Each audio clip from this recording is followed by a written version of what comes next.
It's 0 degrees. All the roads are snow covered, so it's the perfect time to hitch up the trailer and go get hay. So today we're going to get horse hay, and it's hay we've already had set aside. It's just not here because we don't have the storage for it. And we're starting to run low, so even though it is cold, it's not actively snowing, and so it's one of the better days to hit the road and go get it. We still have a couple of little chicks living in the barn here. Pretty getting to become good pullets now. And there are our, I guess, almost 8-month-old girls doing.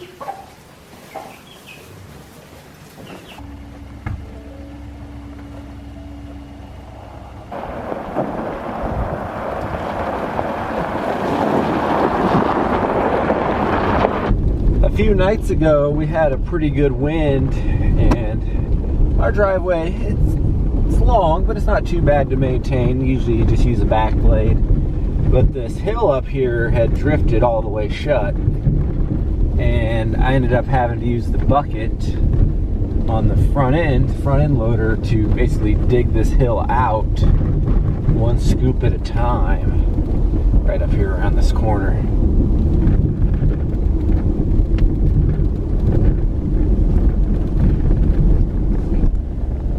Today, for your travel enjoyment, we're going to leave Blue Creek and head to the right, which is south on 395.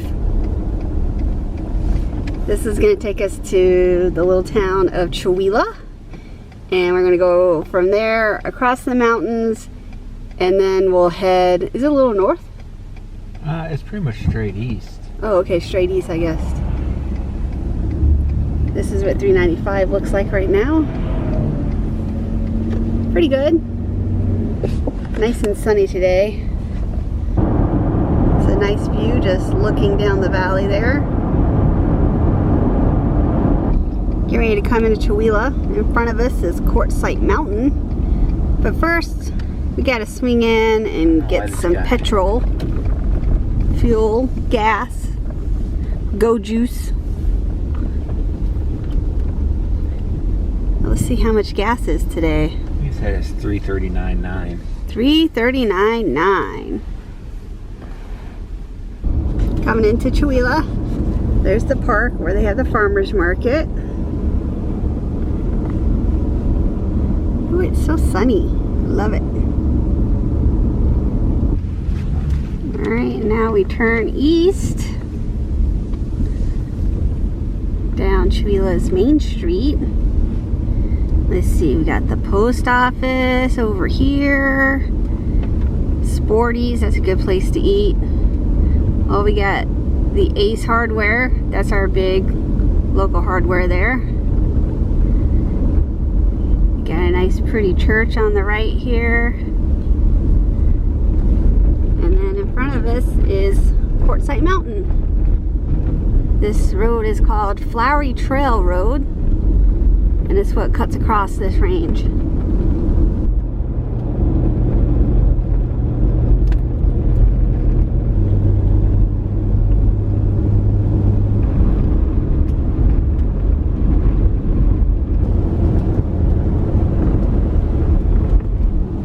You look up on the mountain there, well, before the sun got in there, you can kind of see the ski resort. Ooh, trying to block the sun. There, let's use a sun visor. The local ski resort is called 49 Degrees North. It's not quite 49 degrees latitude north, but it's close enough. And here is the sign for 49 Degrees North.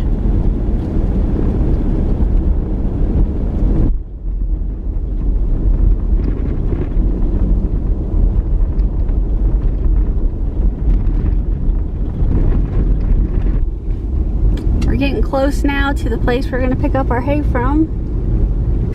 Well, we made it. Now it's time to get loaded.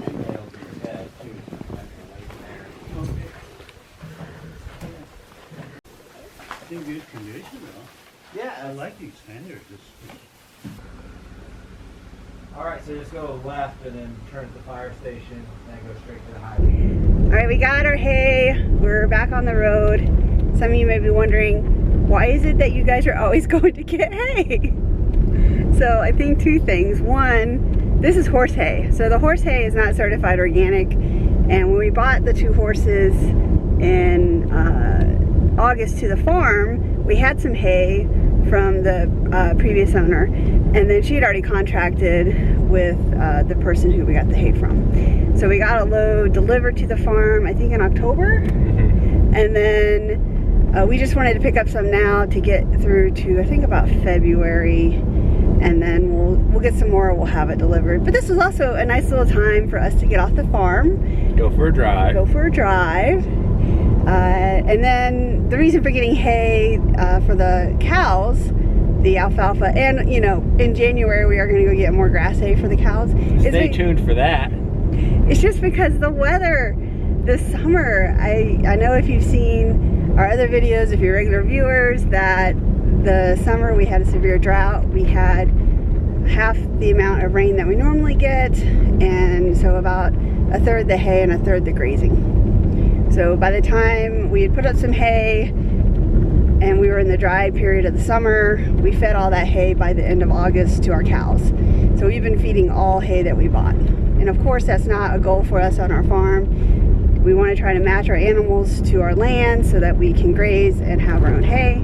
But sometimes that's just how it goes. Mother Nature doesn't always go the same way you want to go.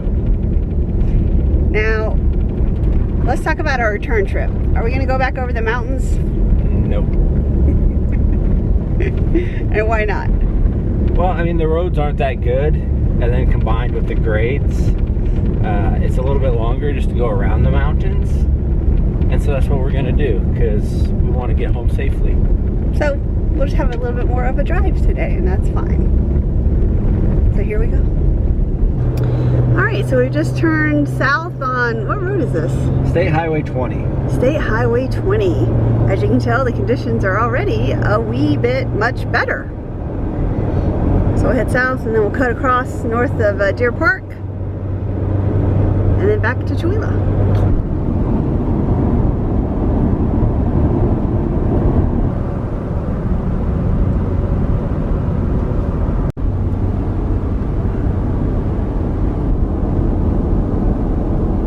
Now we're getting on Highway 2 for a little bit. Roads still look really good here.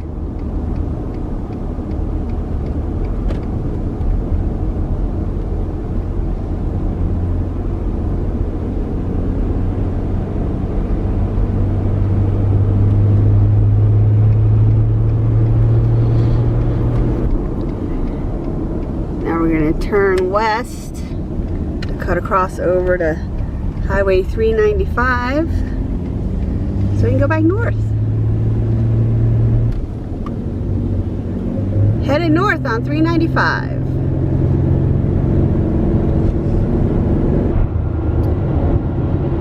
These roads are actually really good. The main lane is dry and bare.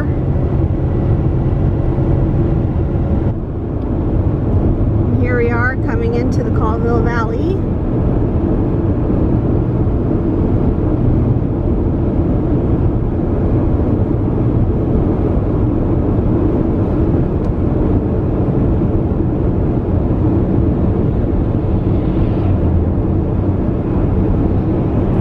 Says, "Welcome home, Chewelah."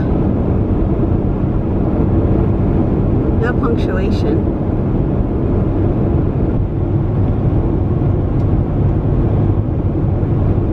In this area, we do have a lot of wildlife, including wolves and cougars. There's a nice little sign. Yeah, I got to figure out how to get me some of them dangerous predators to protect my family and pets. You'll just have to pause the video to see that sign. Coming back into Chewelah from the other direction. This is the stoplight that earlier we turned left at. So now we've done a full loop.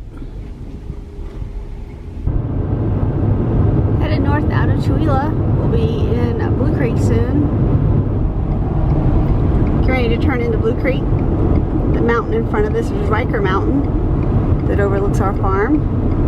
Along with a few other outcroppings here in northeast Washington, it is the oldest mountains in the state of Washington. It's Precambrian, which is pretty much the oldest, I think.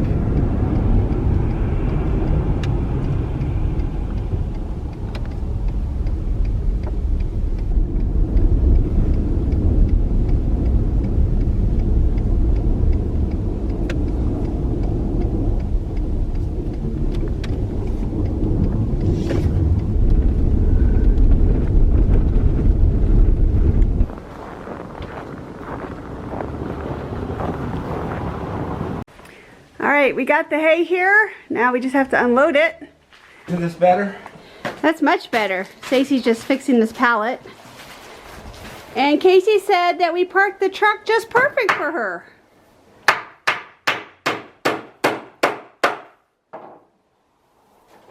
A little pre-dinner snack.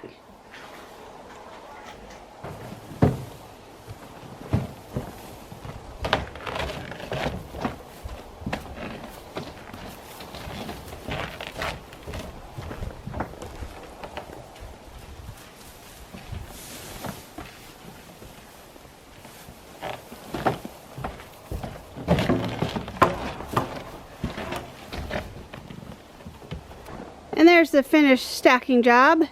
We did a short stack because I'm a short stack. It makes it easier for me to get down hay right now if it's not completely full. We also got this little sled, which works very well for hauling hay out over the ground. Now we're going to do evening chores and call it a day. All right, we are inside by our roaring fire. It's probably about what outside? I think it's like 5 degrees or something. 5 degrees, balmy. As long as there's no wind, it's not too bad. Even though it is cold out, the animals are doing very well. You know, we're giving them a little more food, you know, because they use a little bit more energy trying to stay warm. But everybody's doing good. The cows are, you know, hanging out a lot in the barn and eating, and milk production's still good. You know, they all have good winter coats on them, so even when it snows, you know, you'll see the snow on their backs or whatnot, and that's a good thing. It means that they're keeping the heat on the inside and not melting the snow on the outside. And the horses have their winter coats as well, so they're doing well. And the chickens are pretty much spending most of the days in the coop. Even when we open the door for them, they don't seem to want to venture very far in the deep snow, but everybody's fine. And the only other concern we would have is water, and we have frost-free hydrants, and we have stock tank heaters, so they always have nice water, and we don't have to worry about freezing water. And we have a heated water in the chicken coop too. So we had a good trip. Everything went good. We're all unloaded. Horses will be fed for a little bit longer, and yeah, it was a good day. And now we're gonna have some food for dinner, and she made quiche. Quiche, of course, right? And enjoy our fire and enjoy just some downtime this evening. And we'll see you next time on the Tomarosa. Thanks for coming along.